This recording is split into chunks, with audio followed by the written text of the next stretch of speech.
मेरे प्यारे आका सल्लल्लाहु अलैहि वसल्लम के प्यारे दीवानों, अल्लाह अज़्ज़ा व जल तौबा करने वाले को कितना पसंद फरमाता है। अल्लाह अज़्ज़ा व जल फरमाते गुनहगारों को ये तंबीह है, तंबीह कहें या खुशखबरी कहें, अलम यअलमू अन्नल्लाह हुवा यक़बलु तौबत अन इबादिही व याख़ुज़ु सदक़ात व अन्नल्लाह हुवा तव्वाबुर रहीम। अल्लाह अज़्ज़ा व जल इरशाद फरमाता है, क्या उन्हें खबर नहीं, अल्लाह ही अपने बंदों की तौबा को कबूल फरमाता है और सदके खुद अपने दस्ते कुदरत में लेता है, और ये कि अल्लाह ही तौबा कबूल करने वाला मेहरबान है।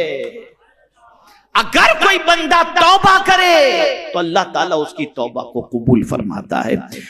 आपको मैंने कई आयतें इसके सिलसिले में, कल से मैं इसके पीछे लगा हुआ था, लेकिन अब मैं ये समझता हूं आयात की रोशनी में गुफ्तगू करने की बजाय मैं आपके सामने 3 वाकयात तौबा के लेकर के आता हूं, ताकि आपका ईमान थोड़ा सा पुख्ता हो जाए। और खास तौर पर हमारे बहुत सारे उलमा और तलबा यहाँ पर मौजूद हैं, मैं उनसे गुजारिश करूंगा, और बहुत सारे मुबल्लिगीन भी मौजूद हैं और बहुत सारे आबिदो जाहिद भी मौजूद हैं। अब जो बात अर्ज करने जा रहा हूं इसे गौर से सुनिएगा, और खास तौर पर हम जितने भी हैं अपने आप को आशिक़े रसूल कहते हैं। जवाब दीजिए, कहते हैं कि नहीं कहते? अब आइए आशिक़े रसूल कैसा होता है। हजरत सालबा रदियल्लाहु ताला बहुत जलील कद्र सहाबी, टोटल 16 साल की उम्र थी। कितनी उम्र थी? 16 साल की उम्र के थे हजरत सालबा रदियल्लाहु ताला, और हुजूर सल्लल्लाहु अलैहि वसल्लम के खादिम थे। सरकार सल्लल्लाहु अलैहि वसल्लम उन्हें काम सौंपा करते, वो दौड़ते, काम करते, घर जाते, लाते, बड़ी खिदमत में लगे रहते थे, बड़ी खिदमत में लगे रहते थे। आक़ाए करीम सल्लल्लाहु अलैहि वसल्लम हजरत सालबा रज़ियल्लाहु ताला अन्हा से बड़ी मोहब्बत फरमाते, बड़ी मोहब्बत फरमाते। जवान थे, 16 साल के थे। एक दिन हुजूर सल्लल्लाहु अलैहि वसल्लम ने किसी काम के लिए भेजा, वो तशरीफ ले गए। जिस रास्ते से गुजर रहे थे, इत्तफाक से उस रास्ते में उस जमाने के एतबार से एक ऐसा घर आया। उस जमाने में इस किस्म के घर थे, आज की तरह कबाड़, आज की तरह दरवाजे और ये पर्दों का मामला रहा करता था उस जमाने। एक घर के करीब से गुजरे, इत्तफाक से उस घर के अंदर एक औरत नहा रही थी। वो रास्ते से गुजर रहे थे, औरत नहा रही, हवा का झोंका आया और वो पर्दा हट गया, और जैसे ही पर्दा हटा अचानक उनकी नजर उस औरत पर जो नहा रही थी उस पर पड़ी।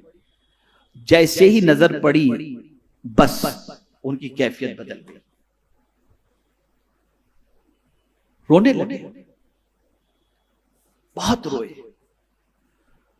और फिर अपने आप से कहने लगे, सालबा तू तो मुनाफिक हो गया, तू मुनाफिक हो गया। और फिर हजरत सालबा रज़ियल्लाहु ताला अन्हा रोते रोते ये कहने लगे, मैंने तो अपनी आंखों से मुस्तफा का जलवा देखा है, मैं तो हुजूर का खादिम खास कहलाता हूं, मैं तो सरकार सल्लल्लाहु अलैहि वसल्लम की सोहबत में जिंदगी गुजारता हूं, मैंने ये आंखों से क्या देख लिया। चले गए पहाड़ की तरफ, निकल गए, रोते रहे, निकल गए। आक़ाए करीम सल्लल्लाहु अलैहि वसल्लम ने कुछ दिनों तक हजरत सालबा रज़ियल्लाहु ताला अन्हु को नहीं देखा। बुलाया हजरत फारूक आज़म रज़ियल्लाहु ताला अन्हु को, फरमाया कहां है सालबा, नजर नहीं आ रहे। तलाश करने निकले फारूक आज़म रज़ियल्लाहु ताला अन्हु, कहीं पता नहीं मिल रहा। ढूंढ ढूंढ के पूरे मदीने में थक गए, पूरे शहर में थक गए, कहीं पता नहीं मिल रहा। बाद में सोचा चलो जंगलो बयाबान की तरफ जाएं, देखें तो सही कहां गए। जब जंगलो बयाबान में तलाश करने निकले तो हजरत सालबा रज़ियल्लाहु ताला अन्हु का पता तो नहीं मिला उस वक्त, वो तो नजर नहीं आए, लेकिन एक चरवाहा नजर आया। हजरत फारूक आजम रज़ी अल्लाह तआला अन्हु ने फरमाया, तुमने इस हुलिये के किसी नौजवान को देखा है? 16 साल, तवज्जो चाहूंगा, इस हुलिये के किसी नौजवान को देखा है? उस चरवाहे ने कहा, नहीं देखा तो नहीं है, लेकिन इतना जरूर है कि फला गार के अंदर कोई शख्स इतना रोता है, इतना रोता है, इतना रोता है कि उसकी रोने की और हिचकियों की आवाज से हमारी तबीयत बेचैन हो जाती है। कहा वो कैसे हुलिये वाला है? उन्होंने हुलिया बताया। कहा अच्छा। कहा हाँ, वो आता है कभी नीचे और आकर के हमारी बकरियों का दूध पीता है और फिर चला जाता है वहीं पर। कहा अच्छा, तुम्हें मालूम है वो कब आएगा? कहा हाँ, बस आने का वक्त हो गया उसका। थोड़ी देर के बाद हज़रत सालबा वहां से आए। फारूक आजम रज़ी अल्लाह तआला अन्हु के साथ एक और सहाबी भी थे। दोनों छुप जाते। हज़रत सालबा जैसे ही तशरीफ लाए, जब आ गए तो जैसे ही दूध उन्होंने हाथ में लिया तो जहां दूध मुंह से लगा रहे थे वहीं आंसू भी दूध के अंदर गिर रहे थे। आंसू भी दूध में गिर रहे थे। 40 रोज तकरीबन हो चुके थे उनको। फारूक आजम रज़ी अल्लाह तआला अन्हु देखा तो आवाज दी, सालबा सालबा। कहा आप मेरे करीब ना आए, मैं मुनाफिक हो गया हूं, आप मेरे करीब ना आए, आप मेरे करीब ना आए। हजरत सालबा को फारूक आजम ने पकड़ लिया और फरमाया, तू मुनाफिक नहीं हुआ, तुझे हुजूर ने याद किया है, चलो सरकार के पास। लेकर के आए तो इतने नातमा हो चुके थे, इतने कमजोर हो चुके थे हजरत सालबा रज़ी अल्लाह तआला अन्हु कि जिसकी कोई इंतहा नहीं। उनको बिस्तर पर रखा गया, वो लेटे हुए थे। सरकार सल्लल्लाहु अलैहि वसल्लम को इत्तला दी गई कि सालबा को हमने पा लिया, उन्हें लेकर के आया। कुर्बान उस सालबा की किस्मत पर। सरकार तशरीफ लाए। हजरत सालबा ने हुजूर को देखा, आंखों से आंसू जारी। हुजूर में मुनाफिक हो गया। कहा नहीं, तो मुनाफिक नहीं हुआ। और उनकी सिचुएशन को देखकर सरकार सल्लल्लाहु अलैहि वसल्लम उनके सरहाने बैठते हैं और उनका सर अपनी गोद में ले लेते हैं। उनका सर अपनी गोद में ले लेते हैं। अर्ज करते हैं, हुजूर में मुनाफिक हुआ, मुझसे बहुत बड़ी गलती। सरकार ने फरमाया नहीं, अल्लाह माफ फरमाने वाला है। और सरकार ने उन्हें तसल्ली दी। हुजूर सल्लल्लाहु अलैहि वसल्लम के रुखे ज़ैबा को देखते देखते देखते उनकी रूह कब से अंसरी से परवाज हो गई। 16 साल। अनजाने में एक निगाह औरत पर पड़ गई तो इश्क़ मुस्तफा की दलील उन्होंने ये पेश की कि जंगलों बयाबान में चले गए और कहने लगे कि मुस्तफा की मोहब्बत की बात और ये नंगी चीज नजर आ गई। आज क्या हो रहा है? आज ज़बान से तो आशिक नजर आएंगे, लेकिन हकीकत में फासिक इल्ला माशाअल्लाह नजर आए। ये सिचुएशन है। कहां हैं हम? कहां हैं हम? हजरत सालबा की किस्मत पर कुर्बान कि जिनकी रूह कब से अंसरी से परवाज की इस हाल में कि गोद में हुजूर के सर था और निगाहें मुस्तफा के चेहरे को देख रही थी। ये उस गुनाह का एहसास था, वो उस गलती का एहसास था, उस गलती पर तौबा थी जिसकी निदामत और जिसकी शर्मिंदगी की बुनियाद पर अल्लाह ने उस सच्ची निदामत की बुनियाद पर उन्हें वो मकाम अता किया कि मुस्तफा की गोद उन्हें नसीब हो गई। ये है सच्ची तौबा, ये है सच्ची तौबा। कभी शैतान वर्गलाता है, अरे इतने पाप कर लिए अब तौबा से क्या फायदा। नहीं, अल्लाह ने तौबा का दरवाजा इसीलिए बड़े लंबे अरसे तक खुला रखा है, बंद नहीं रखा।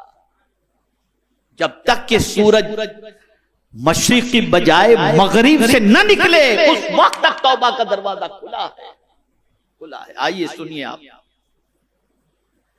हजरत हसन बसरी रज़ी अल्लाह तआला अन्हु के दौरे पाक में, यहां जो मालदार हो ना वो जरा गौर से सुनिएगा।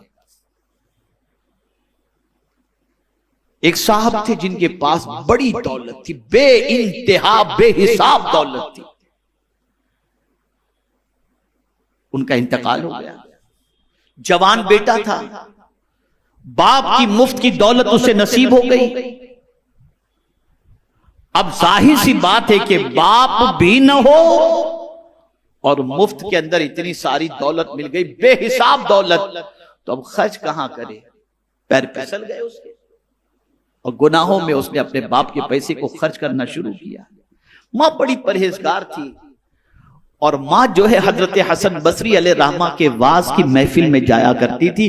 जो खवातीन घर बैठे इस वक्त गुफ्तगू को सुन रही हैं, उनसे मेरी गुजारिश है कि आप सुना करो, तफसीर कुरान भी सुना करो, उलमा के खिताबात को भी सुना करो, और इसी तरीके से अपने ईमान को ताजा करने की कोशिश भी किया करो। वो हजरत हसन बसरी अलैहि रहमा की महफिल के अंदर जाया करती और बच्चे को समझाया करती कि मेरे बेटे तू ये सब गुनाह न कर, छोड़ दे छोड़ दे छोड़ दे। लेकिन बच्चा मानता नहीं था, पैसे का नशा था ना, बड़ा खतरनाक होता है ये, बड़ा खतरनाक होता है। पैसे का नशा था, गुनाह छोड़ने को तैयार नहीं। मां ने हजार समझाया लेकिन तैयार नहीं। फिर अचानक उस नौजवान को बुराई की वजह से, बुरे काम की वजह से, गंदे काम की वजह से उसे बीमारी लाहिक हो गई, और ऐसी बीमारी लाहिक हुई कि जिस बीमारी की वजह से डे बाय डे उसकी सेहत गिरती चली गई, डाउन होती चली गई, यहां तक कि इतनी उसकी सेहत डाउन हो गई कि उससे लगने लगा कि अब मेरी मौत करीब है। अब उसमें इतनी ताकत नहीं थी कि वो हजरत हसन बसरी अलैहि रहमा की महफिल में जा सके। मां चाहती थी कि वो पहुंचे हजरत हसन बसरी की महफिल में और वहां जाकर के ये तौबा कर ले, और हजरत हसन बसरी अलैहि रहमा इसे तौबा करा दे। लेकिन अब उसके जिस्म में इतनी ताकत नहीं थी कि वो जा सके। पहले मां कहती थी कि बेटा हसन बसरी की महफिल में चलो, और मैं आपसे भी गुजारिश करता हूं कि तन्हा ना लाओ अपनी औलाद को इस इज्तिमा के अंदर और हफ्तावारी इज्तिमा के अंदर, ताकि उनकी तबीयत भी दीन की तरफ माइल हो।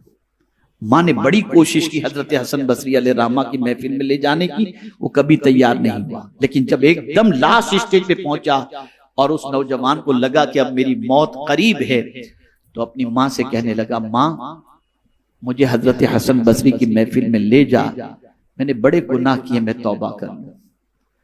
मां ने कहा, बेटे तेरे में चलने की सकत नहीं है, लेकिन मैं तेरे लिए मुसलसल हजरत हसन बसरी को दुआ के लिए कहा करती थी, वो मुझे पहचानते हैं, मैं जाती हूं उनसे, मैं बात करती हूँ कि वही आकर के तुझे तौबा करा दे।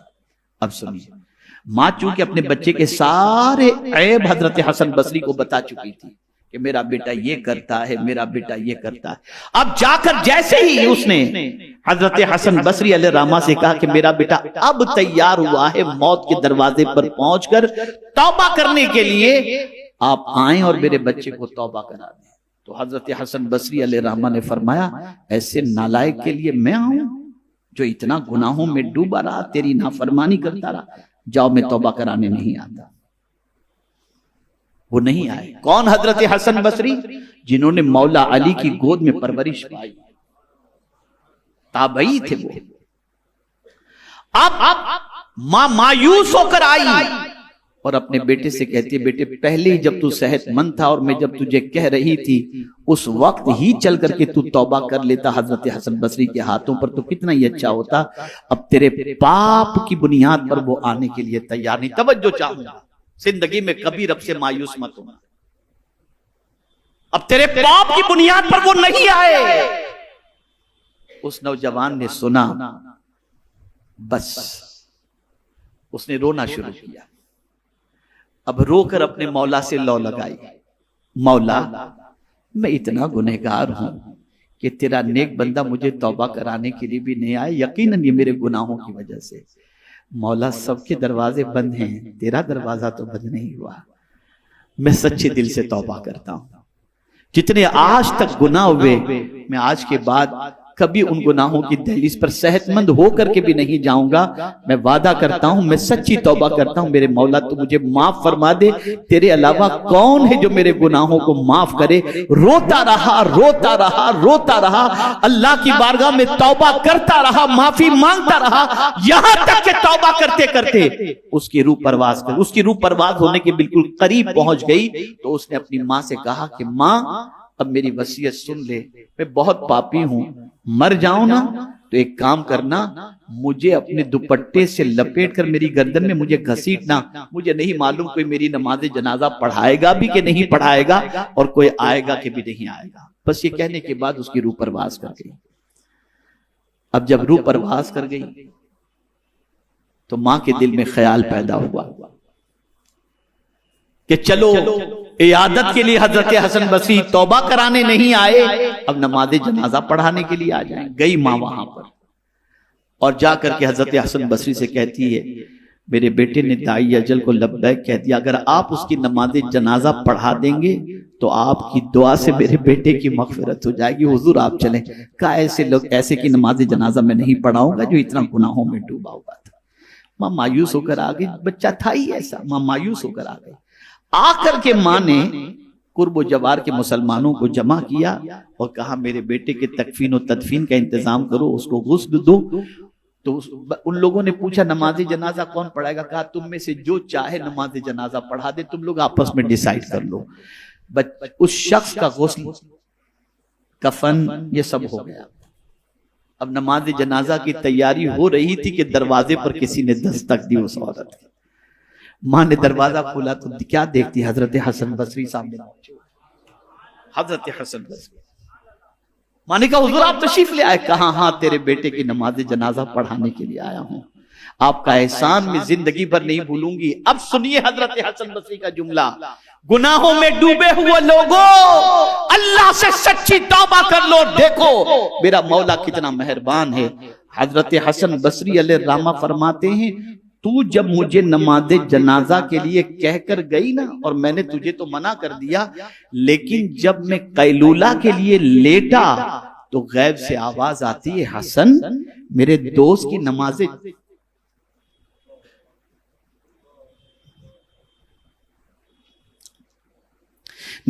जनाजा पढ़ाने से तुमने इनकार कर दिया, जाओ मेरे दोस्त की नमाज जनाजा पढ़ाओ। हजरत हसन बसरी अलैहिर्रहमत व रिज़वान आए और उस औरत से कहने लगे, ए खातून, अल्लाह ने तेरे बेटे को विलायत के मकाम पर अपनी दोस्ती का ताज अता फरमा दिया। अपने गुनाहों को न देखो, कुदरत के करम को देखो। वो बहुत करीम है, वो तौबा करने वाले को बहुत पसंद करता है, इतना पसंद करता है जिसकी कोई इंतहा नहीं। इसलिए सच्चे दिल से उसकी बारगाह में तौबा कर।